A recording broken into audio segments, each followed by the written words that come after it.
ဟိုတနေ့ကကျွန်တော်စီကိုအမေဖုန်းခေါ်ရှာတယ်။တားရည်တဲ့။တားလည်းအရွယ်ရောက်နေပြီဆိုတော့အိမ်အောင်လေးပါလေးပြူမစင်းစားတော့ဘူးလားတဲ့။အမေကဒီလိုမေးတဲ့အခါမှာကျွန်တော်ကလည်းအမေရဲ့တားမှာကြိုက်မဲ့သူမရှိပါဘူး။ပြီးတော့တားကအမေကိုပဲလှုပ်ကြွေးအောင်ပါလို့အဲ့ဒီလိုကျွန်တော်ကပြောလိုက်မိတယ်။ဒီခါမှအမေကအမေမှာတားပို့ထားတဲ့ပတ်စံလေးတွေနဲ့တော်တော်လေးစုမိဆောင်မိရှိနေပါပြီတဲ့တကယ်လို့မြန်အမေဖြူကနေပြက်ကနေ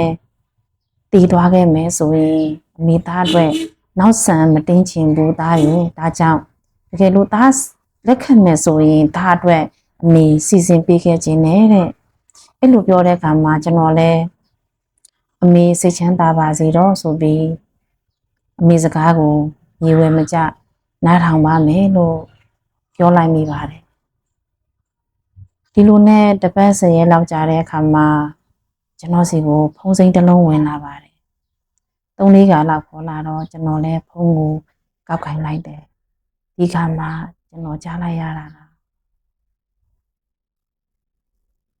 ဟိတ်ကောင်မင်းဘာကြီးဖုန်းကြီးပါကွာမင်းဖုန်းကြီးဖို့မယ်ဆိုတာသိကြသလားတဲ့ဒါနဲ့ကျွန်တော်လည်းကြောက်နဲ့ရောင်ရမ်းပြီးတော့ဒီမဖះလို့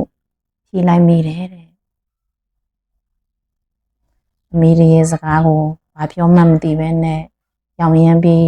ဂရီမပြေးမိကြစေနဲ့နော်တော့ကြာကရုံးကြီးနဲ့ဖုန်ကြီးတွေပြင်းနေကြပါဦးမယ်